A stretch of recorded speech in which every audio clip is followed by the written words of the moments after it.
What's up, everybody? Welcome back to yet another episode of Go Talk with Marcus, presented by the Give Us a Shot Network. No, this is not the same shirt from Monday, but it is the same color shirt. Tonight, I'll be talking all things WNBA basketball. Unfortunately, my guest tonight, Martin Soaries, unable to make it due to unforeseen circumstances, but it's okay. See nothing but peace, love, and positivity to my guy Martin's way. We got a lot to talk about. Like I said, we've got all things WNBA. The WNBA season starts on Friday, so we're going to do I'm going to talk about the WNBA game that happened in Canada. Going to get my preseason takeaways, award predictions, final predictions, sleeper teams, all that good stuff. I'm sure you can hear my voice. I'm a little bit under the weather. I'm okay, though. Let's get into it. Give them a shot to do what?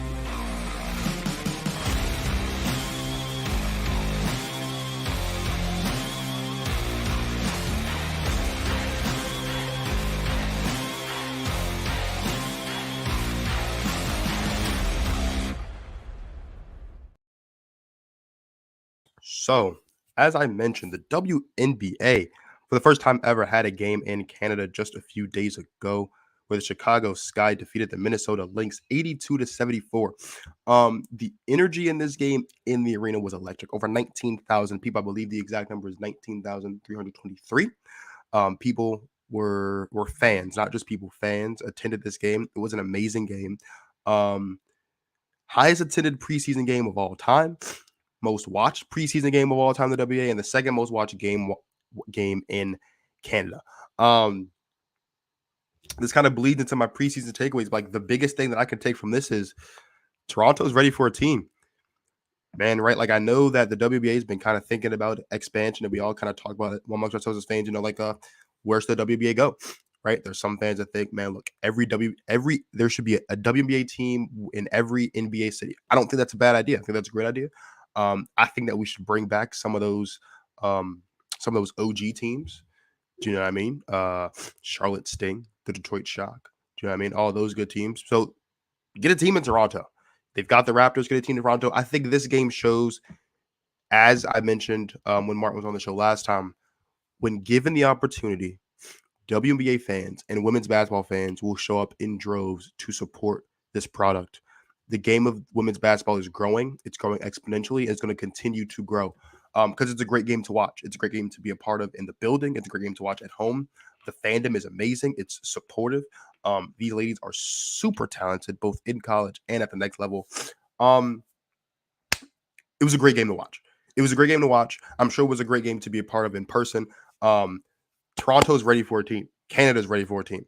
And I think that this game in Toronto and Canada was a way for the WNBA to test. Could we put a team up here in Toronto? The answer is emphatically yes. The WNBA can put a team in Toronto. Now, with all the talent that exists in the WNBA, and because of how limited these rosters are, unfortunately, sometimes players get cut. Since May 3rd, so it was 2 weeks ago exactly to the day, there have been 59 players waived in the last 2 weeks in the WNBA. And it's a really unfortunate truth about the WNBA, right? This time of year, the season just days upon us.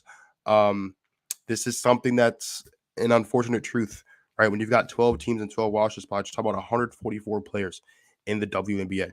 Thanks to the new CBA, the salary cap has been raised, but the team cap has not been raised, which makes it difficult. Bria Beal, Alexis Morris, and Charlie Collier, they're three of those 59 players. Bria Beal and Morris were drafted this season. Charlie was the first overall pick in 2021.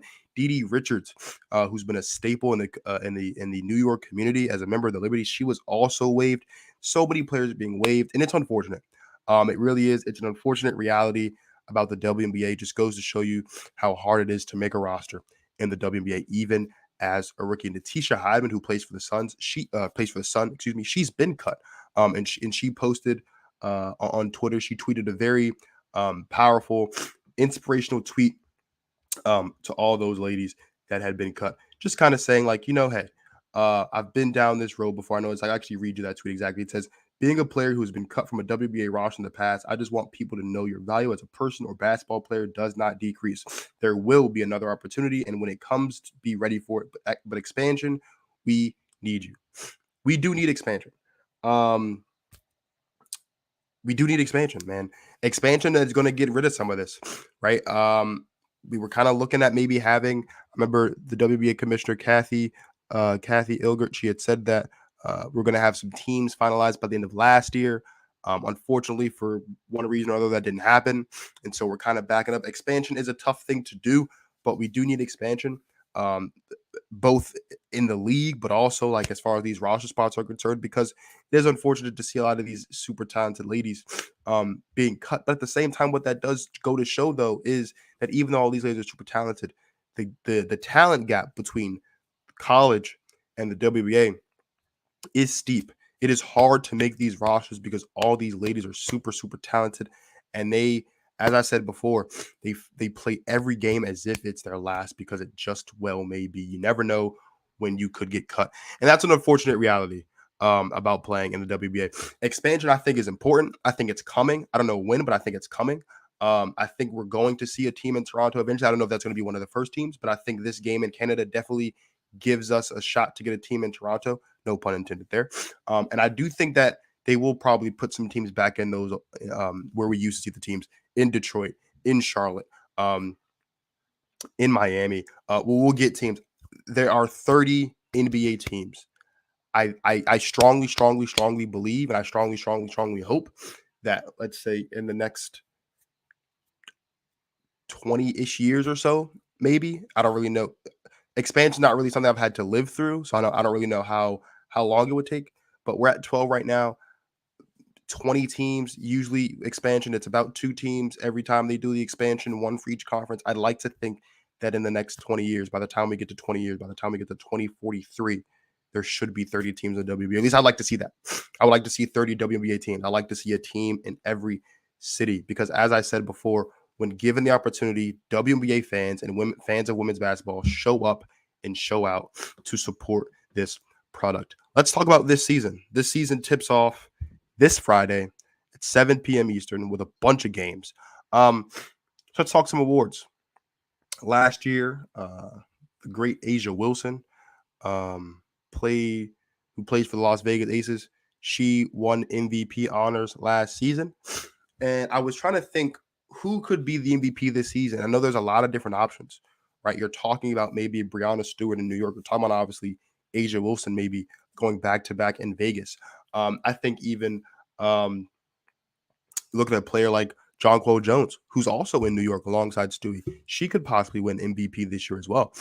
There's a lot of different options. There's so many talented players. I think you have to look at maybe Brittany Griner. She could maybe even win MVP this season. But I'm going to go with a bit of a dark horse here. I think Elena Delle Donne. I think she can win the MVP this year. She is a former WNBA MVP. She plays for the Washington Mystics. This is not the last time you hear me talk about the Mystics. I just want to let you know. Elena Delle Donne, she's super talented, and she's very gifted, and she's a leader on that team. Led that team to its first and only championship, excuse me, in franchise history. And when I look at the Washington Mystics, I look at a team, when I look at Elena Delle Donne specifically, I'm looking at a team that is hungry all the time. And Delle Donne, she when she's available, she's one of the best in the business. There's no doubt about it. When she is available, she is one of the very best in the business. Last season, she played about 28 minutes a game, and we're looking at averages of we just round up here 19 and 7, right? 20 points a game and 7 boards. And she just played incredible. 17 points per game and 6 boards. I apologize. I read the wrong thing. And she's incredible. She shot 91% from the field. She shot 50% from 2-point range, 37% from 3, 48% overall from the field. She's a phenomenal basketball player. It is always a privilege and an honor to watch her play basketball. And I think as the season continues, as this season goes on, as she continues to lead the Washington Mystics, what I think is going to be one of the better teams in basketball this season, I think she has a legitimate shot to win the MVP this year. Defensive Player of the Year, I think Asia Wilson goes back to back. I do. And I'm not just saying that as a biased Aces fan. I think Asia Wilson will go back to back. She's incredible. She proved to be the best defensive player in the league last year. I think she'll continue that this season.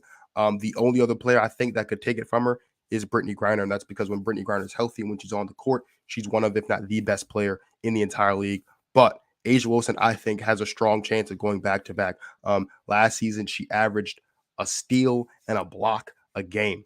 And she was the defensive anchor for one of the best defensive teams, if not the best defensive team in the league last season in the Las Vegas Aces.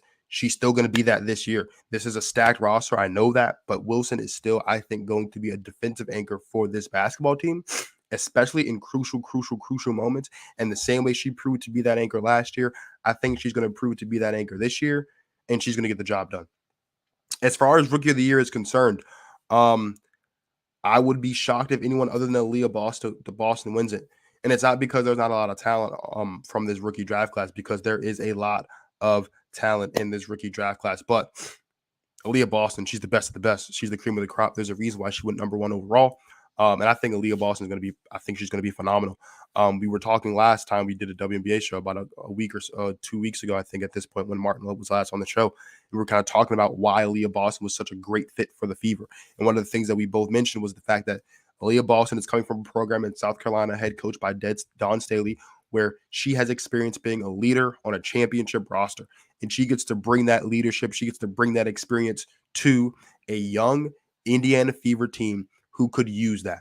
Right now, a lot of people, when the Fever played the Wings and were matched up against Tierra McCowan, they were a little bit panicking because it took her some time to get adjusted. But it's going to take her some time to get adjusted, right? And in college, she was one of the biggest on the floor, one of the tallest, and one of the most physical. Up here in the WNBA, it's not going to be that case all the time, but she's still going to do what she's got to do.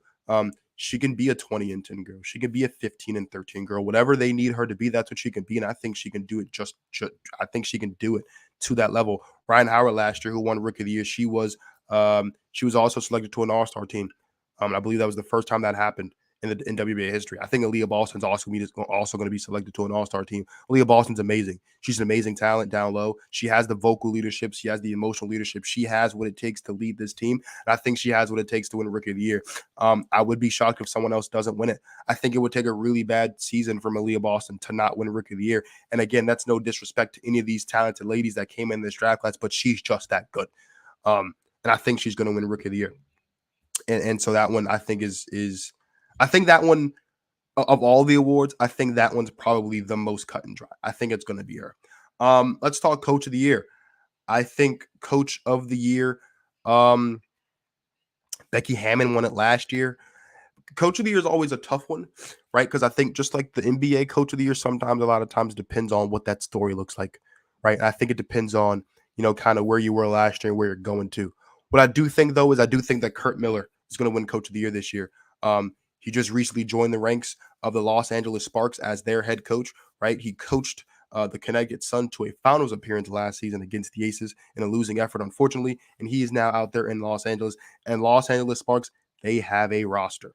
And I think they're going to be another team to be looking out for. I think Kurt Miller is going to be the guy that coaches the Sparks back into those hollowed grounds they once were way back when, right? And I think we're going to be looking at a different Los Angeles Sparks team, an improved Los Angeles Sparks team, a hungrier Los Angeles Sparks team, a more polished Los Angeles Sparks team than years past. And I think a lot of that has to do with Kurt Miller. When one of the things you think about when you think about the Connecticut Sun was how tough they were, how gritty they were, how resilient they were. They never gave up. They played from whistle to whistle, and the defense was immaculate.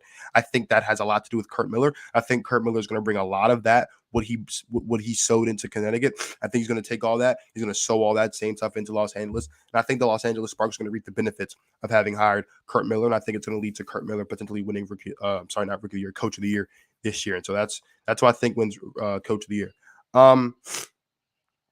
Most improved is a tough one for me because, again, it just kind of depends on how these seasons are going to go. And I think of all the awards that I had to look at, this one was definitely one when I was like, I really don't know.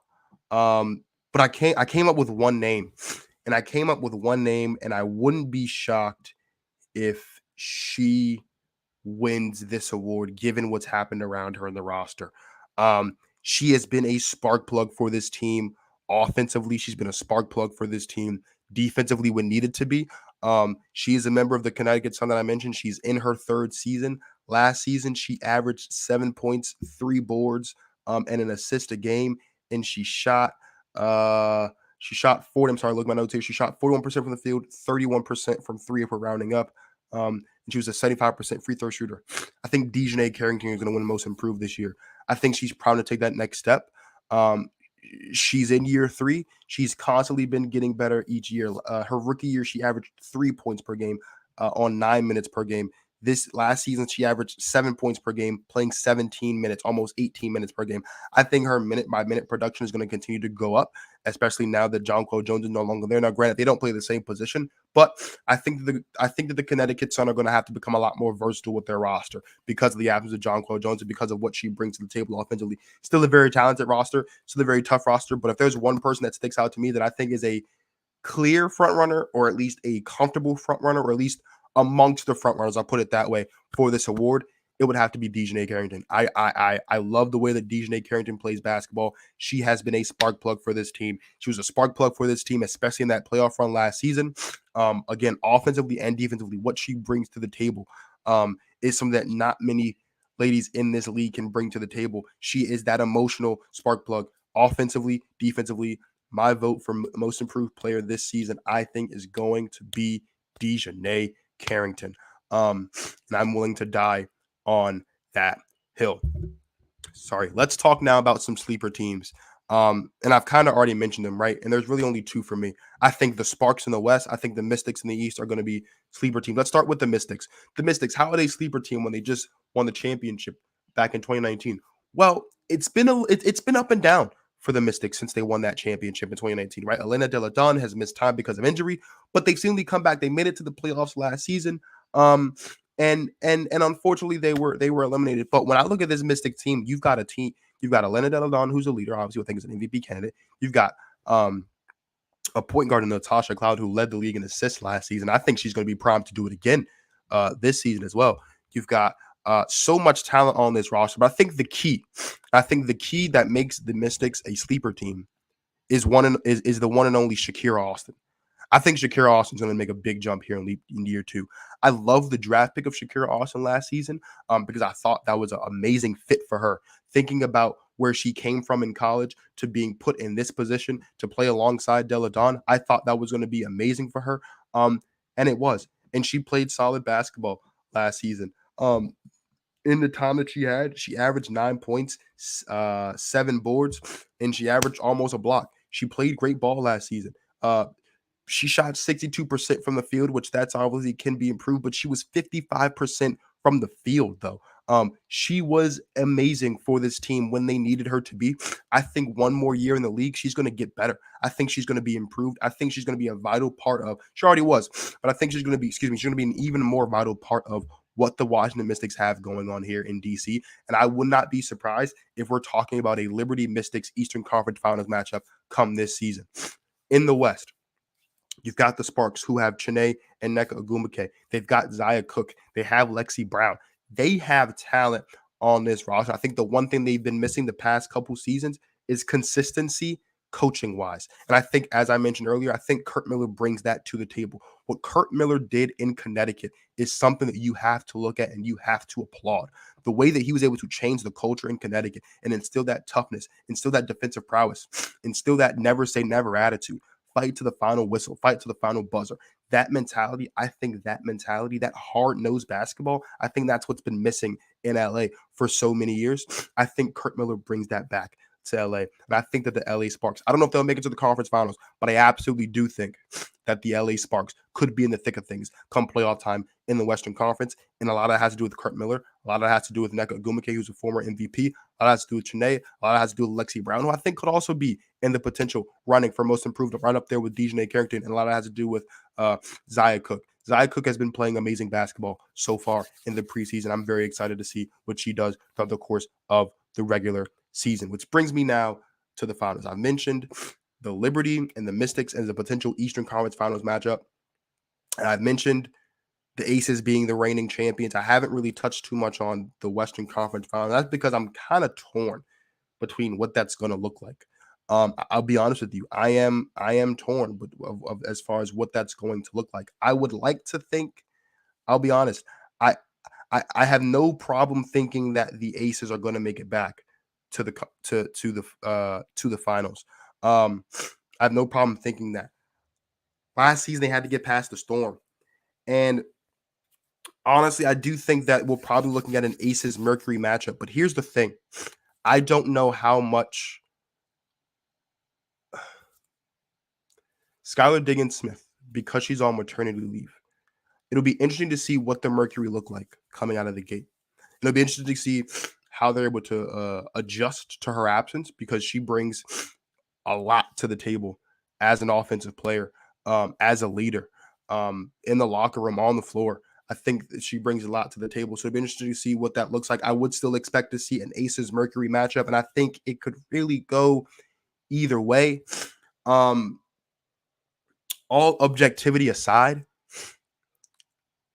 I like to think the Aces can get the job done. When you look at what the Aces have, they have obviously the reigning MVP and Defensive Player of the Year in Asia Wilson. They brought in Candace Parker via free agency. They still have Chelsea Gray. They still got Kelsey Plum. They still got Jackie Young. They have Kia Stokes. That's a very talented roster.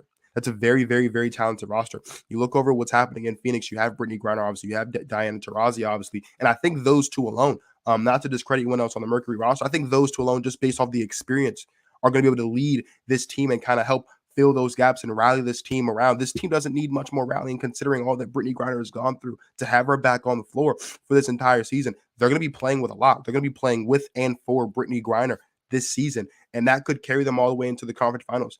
If or when Skylar Diggins Smith comes back, I think that elevates them even more, and I would like to see that Aces Mercury matchup. I think that'd be amazing. I think that'd make for great basketball, and I like to think that the Aces could get the job done. If the Mercury beat the Aces, I mean, I wouldn't be surprised. We're talking about a very talented roster.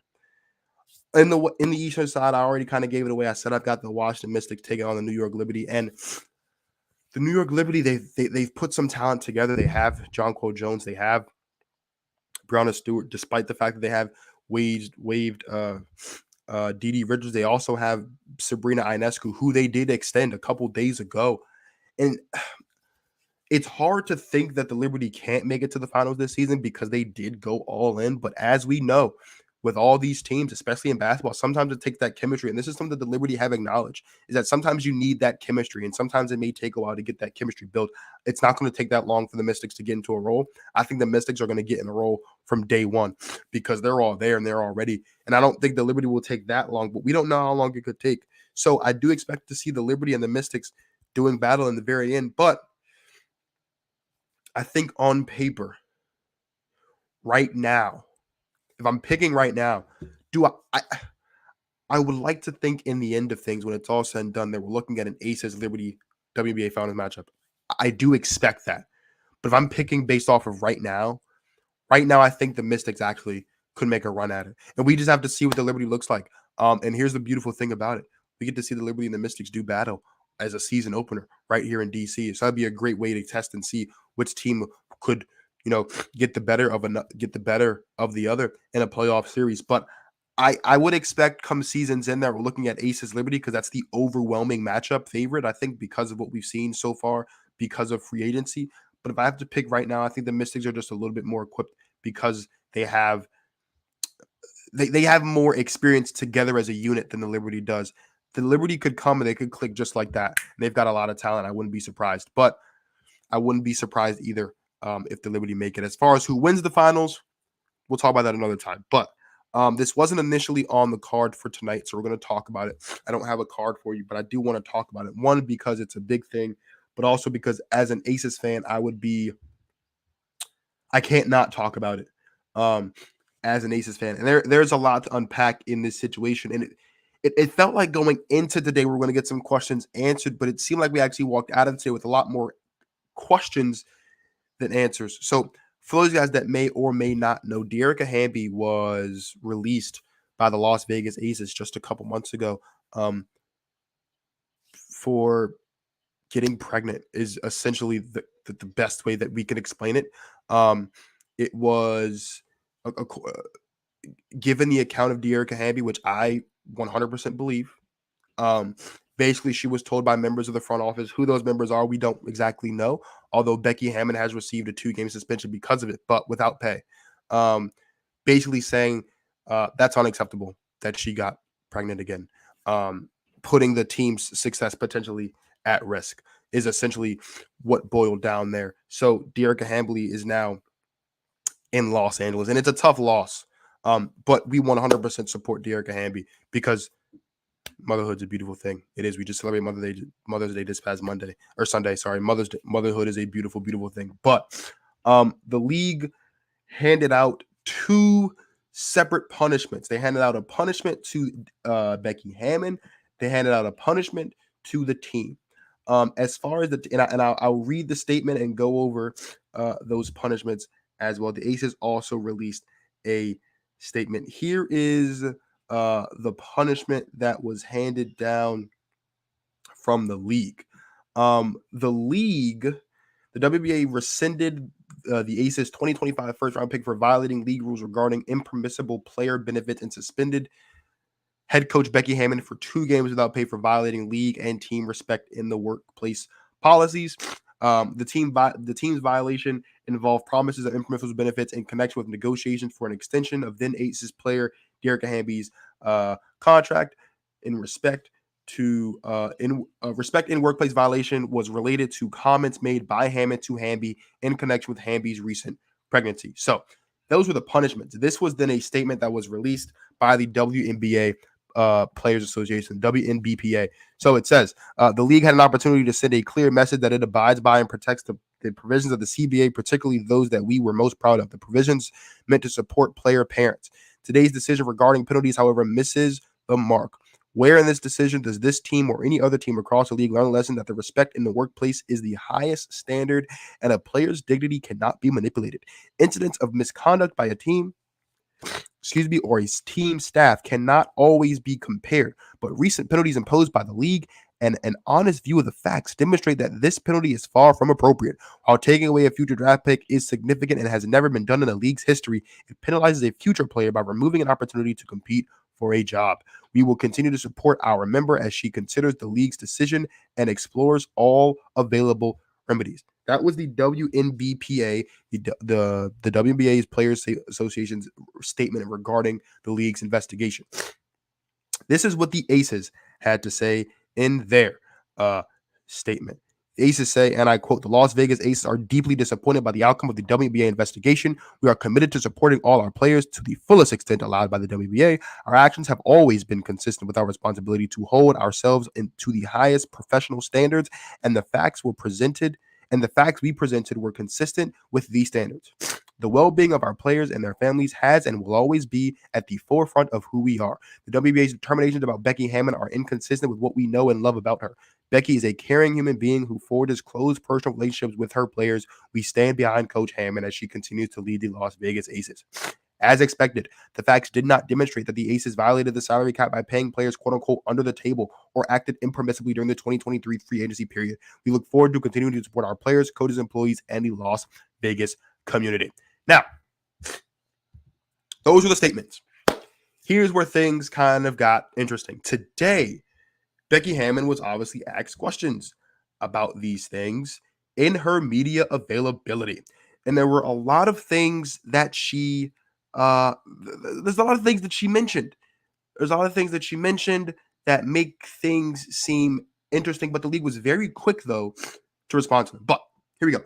Becky Hammon, first of all, she started off by echoing the sentiments that the Aces statement released, saying that I do not recall my relationship with Hamby being anything but on the up and up. She would go on then to say that she is disappointed by the league's findings, and Hammond said that she handled De'Erica with care from day one. She also mentioned that the league did not interview any of the players that were on last year's roster during the investigation. Remember that because that is very important. Hammond again said that the league did not interview any of the players that were on last year's roster during the investigation. She also said that she never had one bad text or email between herself And Dearica Hamby adding that she doesn't email her players. She talks to them and she does text them. She vehemently denied the allegations that were thrown her way. And she said that the Aces moved on from Dearica because it came down to math and business. She was also asked about the rumors that she could be leaving the Aces to go coach in the NBA. And she said that she would not say that she's far in the process with the NBA team because she's focused on the Aces. She reiterated that she said the only player that she is aware of that was interviewed during the league's investigation regarding alleged misconduct complaint from Hamby was Liz Cambage. Liz Cambage did not play on the Aces last season. More importantly, Liz Cambage did not play under Becky Hammon at all in her career. So there's that. Here's where things get interesting. Here's where, as people would say, the plot thickens. It's important to know Hammond says no one to her knowledge was interviewed from last year's roster. That can mean one of two things. That can mean that some of these ladies that were on last year's roster just chose not to tell her that they were interviewed, but they were. The WNBA was pretty quick, though, to reply or to respond, rather, to this situation, or more so the results of some of the things that Becky Hammond said during her media availability. And I'll just pull a couple of those things for you.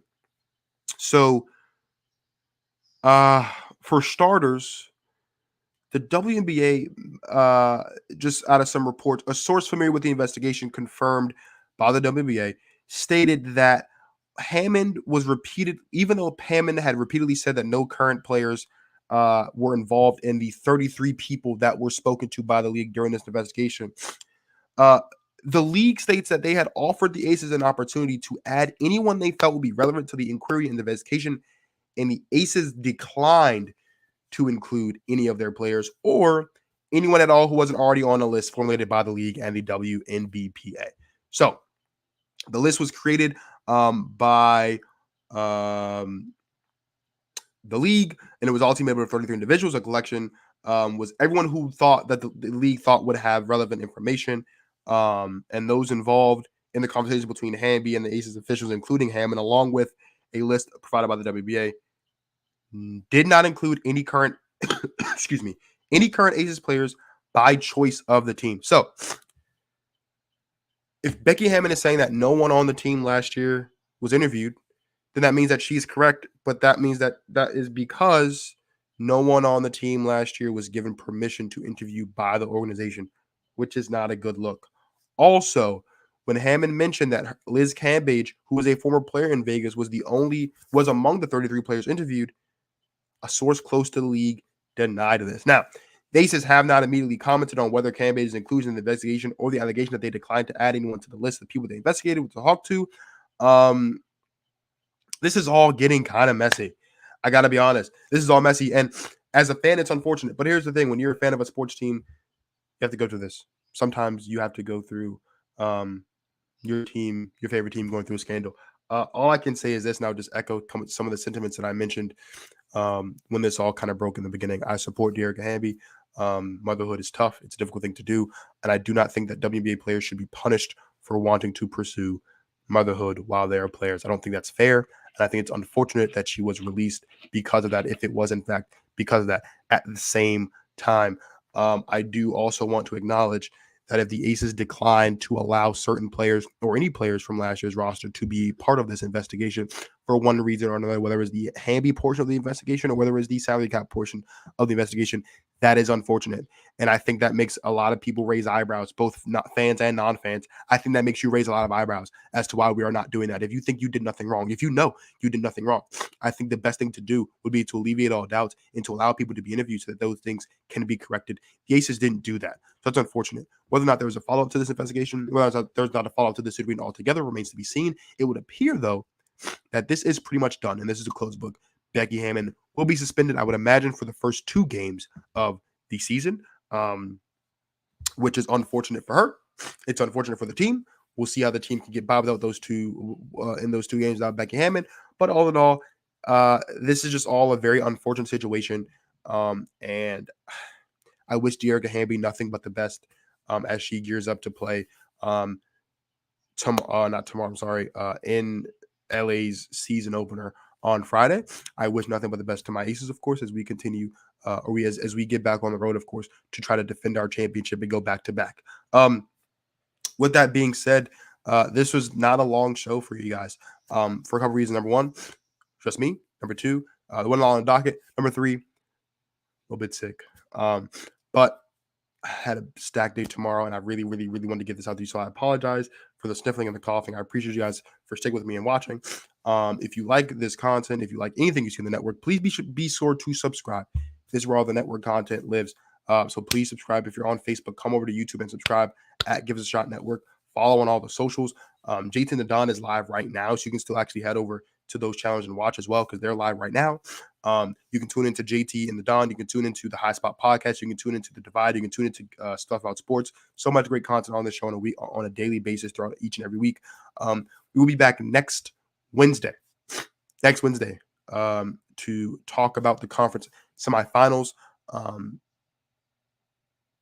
between the Lakers and the Nuggets, the Celtics, and the Heat. So thank you guys for watching. And also, please, I know he wasn't here tonight, but head over to Instagram and follow my guy Martin Soaries at Martin Soaries on Instagram. Follow the Basketball Society at Basketball Society _ on Instagram as well. Also follow Martin on Twitter, mar.soaries, SOARIES on Twitter as well, and show him some love. It's unfortunate that he was unable to be here tonight, but nothing but peace, love, and positivity toward my guy Martin. Can't wait to have him on the show again. So thank you guys for watching. Thank you guys for sticking through this to me while I'm getting over the sniffles. Hope you guys enjoy the rest of your night. If you guys haven't already, or if you guys are already, enjoy the rest of the game one tonight between the Heat and the Celtics. I'm sure it's going to be a good one. And we'll see you guys next Wednesday for some conference finals talk and some NBA draft lottery conversation. Guests to be determined. So thank you guys for watching. You guys enjoy the rest of your lives.